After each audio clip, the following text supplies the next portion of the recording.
यही ढोंग है आप लोगों का, यही ढोंग है। हर अच्छे कार्य का आप विरोध करेंगे, हर अच्छे कार्य का आप विरोध करेंगे। हर अच्छा कार्य जो प्रदेश के हित में है, देश के हित में है, आप उसका विरोध करेंगे। और मुझे लगता है इस प्रकार के विरोध की निंदा होनी चाहिए और हम इसका समर्थन करते हैं जो उत्तर प्रदेश की बोलियों को सम्मान मिल रहा है। मैं आपका धन्यवाद करूंगा और विधानसभा सचिवालय को इस बात के लिए धन्यवाद दूंगा। कल हम लोगों ने यहां पे इसका शुभारंभ किया, समाजवादी पार्टी ने उसका विरोध किया है और मुझे लगता है कि प्रोसीडिंग का हिस्सा होना चाहिए, इनको समाज के सामने एक्सपोज करना चाहिए। अपने बच्चों को ये लोग पढ़ाएंगे इंग्लिश स्कूलों में और दूसरे के बच्चे के लिए अगर वो सुविधा सरकार देना चाहते हो, कहते नहीं उर्दू पढ़ाओ इसको, यानी उसको मौलवी बनाना चाहते हैं, कठबुल्ला पर जोड़ते इसको ले जाना चाहते हैं। ये नहीं चल सकता। दोस्तों नमस्कार, मैं हूं विनीता यादव और आप देख रहे हैं न्यूज में शहादत हर खबर की।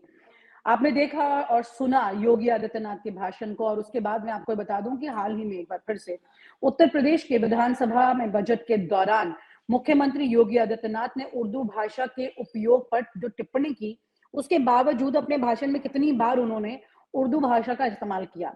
4 मिनट 28 सेकंड में उन्होंने कई ऐसे शब्दों का इस्तेमाल किया। ये सांसद, राज्यसभा सांसद संजय सिंह बता रहे हैं। तो उनके एक एक शब्द को अब विपक्ष जो है वो गिन रहा है, चुन रहा है, बता रहा है कि हिंदी और उर्दू के बीच में जो फासला नहीं था, योगी आदित्यनाथ ने उसे खाई के रूप में पेश करने की कोशिश की है।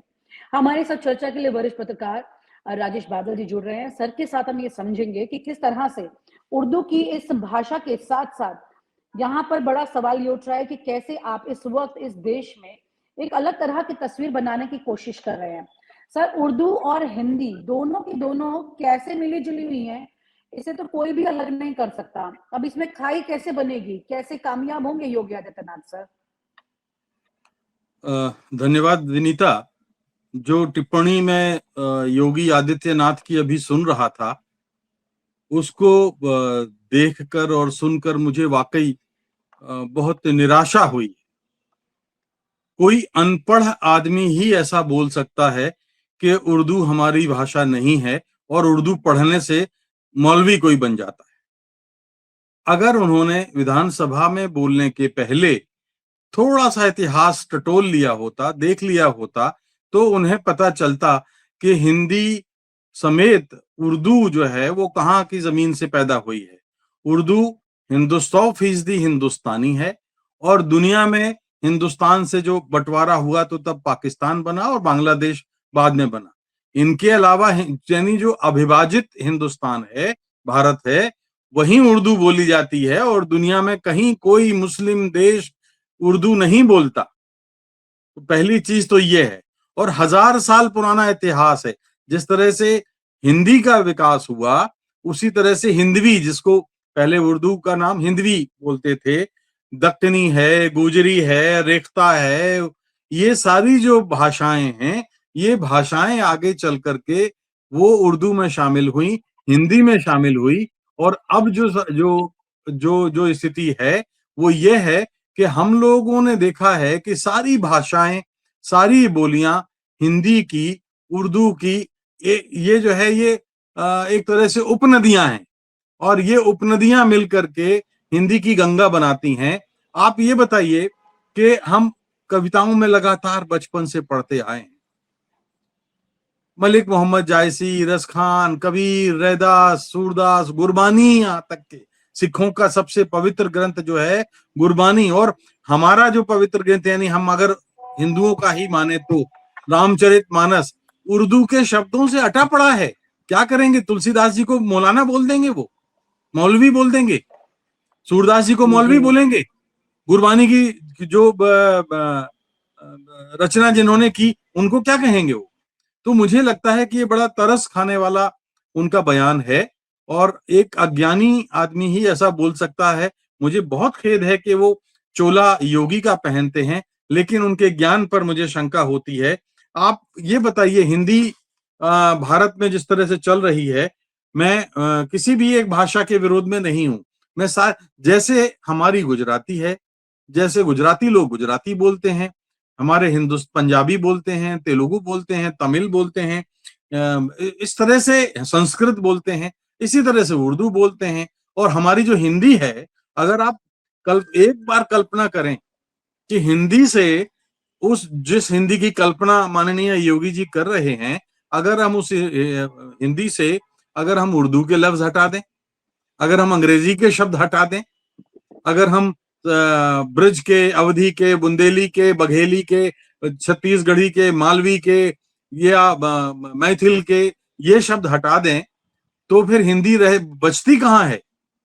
जी। हिंदी और हमारी, अजीब बात ये सर, सरकार शब्द भी उर्दू शब्द है, सरकार। मैं कह अब रहा हूं सरकार से कैसे बचेंगे सर? देखिए, अगर मैं बहुत बड़े बोल नहीं बोलता, लेकिन मैं ये कह सकता हूं कि भारत का कोई भी नेता, चाहे वो भारतीय जनता पार्टी का हो, चाहे वो कांग्रेस का हो, चाहे वो समाजवादी पार्टी का, 1 घंटे विशुद्ध हिंदी जो कल्पना योगी जी की है, अगर वो 1 घंटे भाषण विशुद्ध हिंदी में देकर दिखा दें, तो मैं जो है सारा उनके सामने सिर झुकाने के लिए तैयार हूं। नहीं बोल पाएंगे। हम आज जो योगी जी का बोलते हैं, जो काम भी बात बिना उर्दू के नहीं चलने वाला, आप ये कह रहे हैं? नहीं चलने वाला है। और ठीक वैसा ही जैसे उर्दू की भाषा में भी अंग्रेजी के शब्द शामिल हो गए हैं, फारसी के भी शामिल हैं, हिंदी के भी शामिल हैं, संस्कृत के भी शामिल हैं। आप पढ़ लीजिए एक ग्रंथ। अब देखिए ना, कब कहते हैं अव्वल अल्लाह नूर उपाया कुदरत के सब बंदे, एक नूर से तब सब जग उपजा कौन भले को मंदे। तो हमारे यहाँ जो जो धारा बहती आ रही है साझा संस्कृति की 1000 साल से, आपका हो सकता है किसी एक मजहब से कोई विरोध हो, जो कि संविधान की शपथ लेने वाले आदमी को नहीं अलाउड है। संविधान की जो शपथ लेता है, जो वो उस संविधान की शपथ लेता है जो ये कहता है कि ये संविधान भाषा, धर्म, बोली, रीति रिवाज के आधार पर कोई भेदभाव नहीं करता। अरे हम आज एक जमाने में हमने प्रेमचंद को पढ़ा। प्रेमचंद की आप देखिए कि उनकी उर्दू और फारसी के शब्द, और हम प्रेमचंद की कहानियां पढ़ के रोते हैं। हर आदमी रोता है। हमारी कविता में दुष्यंत कुमार से लेके अदम गोंडवी से लेके और नूतन कपूर को तो बहुत शुद्ध हिंदी वाला माना जाता है ना, लेकिन नूतन कपूर लिखती हैं कि ये भी कोई कायदा है वायदा ना पूरा करें, भेजें एक दूत जो कि दुश्मनों सा लगता। अब इसमें देखिए कितने शब्द हैं। प्रेम की तो बात कर देती है। यही मैं कह रहा हूं। उनका एक और है कि उपलब्ध नहीं है जो मेरे राजघराने में, वो रत्न सुरक्षित है मेरे मन के खजाने में। अब खजाना शब्द उर्दू का है। आप कविता की कल्पना कर ही नहीं सकते। आप अदम गोंडवी को देख लीजिए, जो हमारे अपने ही काल के हैं। पहले जनाब कोई शगुफा उछाल दो, फिर कर का बोझ, यानी टैक्स, फिर कर का बोझ कौम की गर्दन पे डाल दो। अरे रिश्वत को हक समझ के जहां ले रहे हो लोग, है और कोई मुल्क तो उसकी मिसाल दो। अब क्या इसमें कोई चीज ऐसी है जो हम और आप नहीं समझ पा रहे हैं? और हमें से जो शब्द उसमें इस्तेमाल किए गए, क्या हम नफरत करते हैं? हम शर्ट तो अगर हमें होना चाहिए विरोधी, वैसे मैं व्यक्तिगत रूप से बता दूं विनीता, मैं किसी भाषा का विरोधी नहीं हूं, लेकिन अगर विरोध करना ही है तो आप अंग्रेजी का विरोध नहीं करते। अंग्रेजी वो भाषा है जिन्होंने हमारी हिंदी, उर्दू, संस्कृत, गुजराती, तमिल, तेलुगु, मराठी, गुजराती सारी भाषाओं को एक सूखे दरख्त की तरह हाशिए पर ले जाने के लिए, डुबोने के लिए छोड़ दिया है, और अंग्रेजी आज हमारी नस नस में समा गई है। आप बताइए, हम बातचीत में बोलते हैं एक सलवार सूट, दुपट्टा, shirt, pant, blouse, petticoat, tie, button, train, reservation, washroom, toilet, कौन सा शब्द हम, ये सब उर्दू हिंदी के अंग्रेजी के शब्द हैं। किचन, बेडरूम, बाथरूम, क्या हम बोलते हैं कि हम शयन कक्ष में सोने जा रहे हैं? नहीं बोलते। क्या हम बोलते हैं कि हम स्नानागार में जा रहे हैं? नहीं बोलते। ये तो योगी जी भी बाथरूम ही बोलते होंगे। हाँ, मैंने कहा ना भी बोलते हो, मैं तो चुनौती देता हूं कि वो 1 घंटा जो है, वो 1 घंटा बिना उर्दू और अंग्रेजी के शब्द का इस्तेमाल किए अगर बोल दे, तो मैं शर्त लगाने को तैयार हूं। नहीं बोल सकते।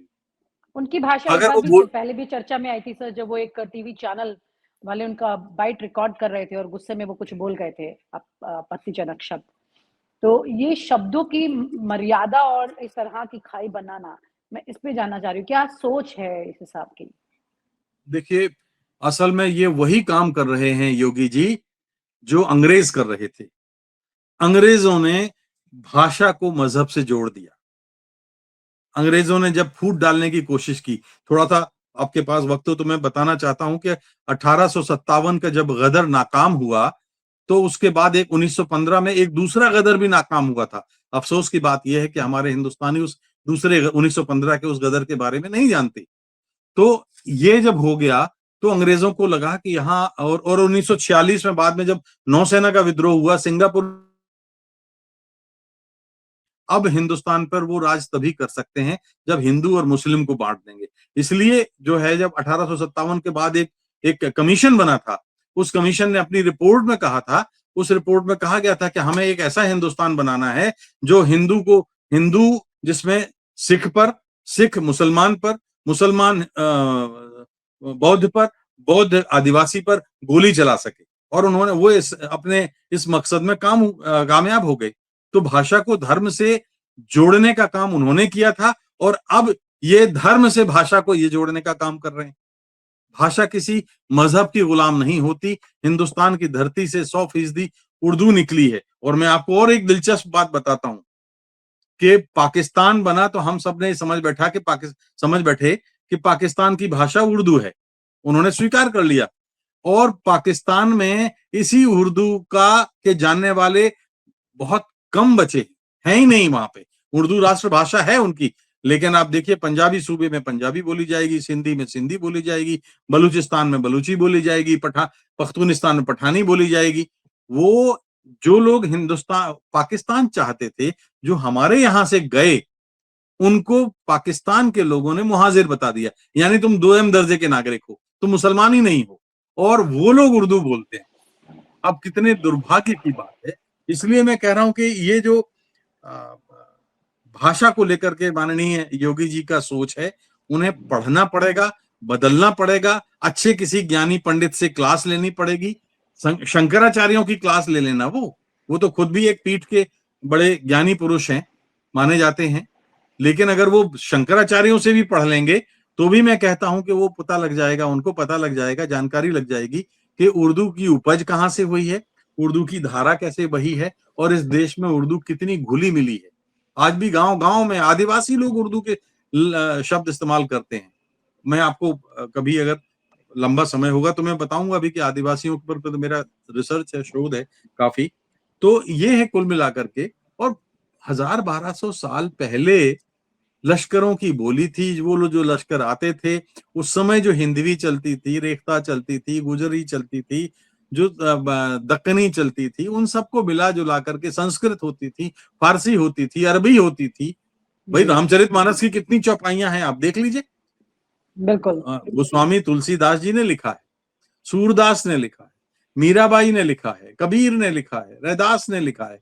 कौन किसको आप नकार देंगे भारत की जमीन से? तो इस देश से कबीर और रैदास, मतलब आप उनको कैसे निकालेंगे? कबीर को, जिसके लिए इस देश में लोगों ने आपस में लड़ाई कर ली थी कि ये हमारे हैं करके, और जिसकी कहा जाता है जो कि उनके शरीर के फूल हो गए थे, दोनों में बट गए थे।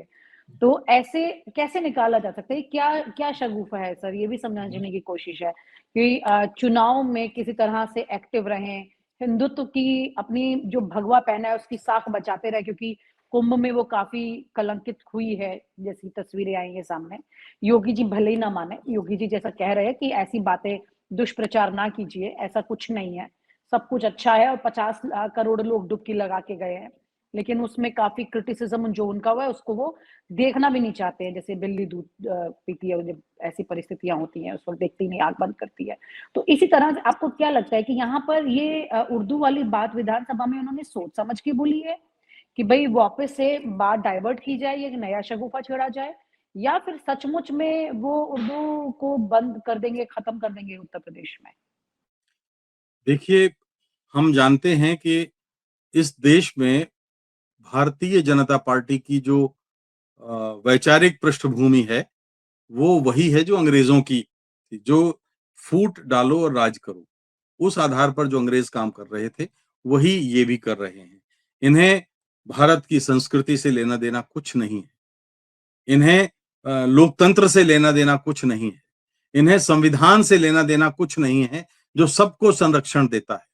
आप ये बताइए जितना, और फिर ये उन लोगों को याद करें ना, फिर उत्तर प्रदेश की बात करते हैं। उत्तर प्रदेश में तो उनको फिर अल्लामा इकबाल का सम्मान, उनकी याद में तो पीठ स्थापित कर देना चाहिए। अल्लामा इकबाल को पाकिस्तान ने हड़प लिया, ठीक है, उनको अपना अल्लामा इकबाल कहते हैं, लेकिन अल्लामा इकबाल कौन थे? जिनको कठमुल्लों ने, जिन्होंने, मौलवी लोगों ने अल्लामा इकबाल को 3 बार काफिर कहा, कुफ्र आयत किया और उनको इस्लाम धर्म से निकाल दिया। अल्लामा इकबाल कौन थे? जिन्होंने 100 साल से भी ज्यादा पहले गायत्री मंत्र जो है हमारा, ओम भूर्भुवस्सुवः तत्सवितुर्वरेण्यम भर्गो देवस्य धीमहि धियो यो नः प्रचोदयात् का उन्होंने संस्कृत से उर्दू अनुवाद किया था और उसको उनको इस्लाम से बाहर कर दिया गया था। तो ये नफरत की जो राजनीति है, ये कभी सक्सेस नहीं होती। उन्होंने इंद्र की सभा का विवरण किया अपनी शायरी में, वहां पर देवताओं का विवरण किया, शिव की महिमा गाई है अपनी शायरी में, और उसको वो अल्लामा इकबाल कहते हैं। तो ऐसे लोगों ने, जो अहिंदी भाषी हैं, उन लोगों ने जो हिंदुस्तान की हिंदी की सेवा की है, उसको तो, उसका उपकार, उसका ऋण तो हम कभी नहीं चुका सकते। आप एक लाइन से, प्रेमचंद से लेकर के, मैं कितने नाम गिनाऊं आपको, देखिए, मुंशी प्रेमचंद, रघुपति सहाय फिराक,